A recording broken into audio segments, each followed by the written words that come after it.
स्वागतम सुस्वागतम आपण मानक मोर फ्रेश मिनी ब्लॉग को वेलकम। आपण मैंने भावुवे ना मुझे सजबाज कुआड़े बाहरी तो लास्ट टाइम वीडियो को कंटिन्यू करते सब किसी जानीपारे।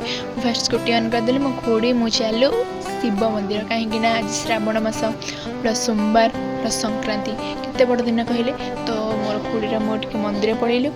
मंदिर गला बेलू मंदिर पूरा फुल था कहीं बोलबम भाई मैंने आसिक पानी नागी कर तो मंदिर पूरा फुल था। भोग किणी मंदिर को गलु मंदिर मो खुड़ी गले भर को पानी नागी करने मुझे मंदिर बाहर बसिकी ओम नमः शिवाय जप करदेली। बहुत ही शांति लगे मन में जहाँ भी थिला सबकि ठाकुर को कहीदेली और मन के हल्का लगे शांति लगला यू कैन बिलीव। तो तापर मुझे दीप लगेदेली और नंदी घोष को के प्रणाम करदेली।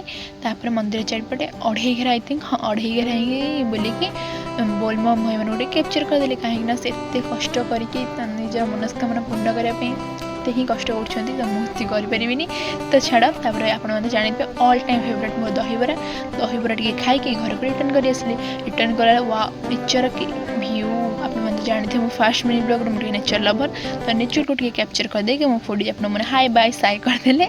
पड़े आसली घर को वीडियो भल लगे लाइक शेयर कमेंट करें भूल।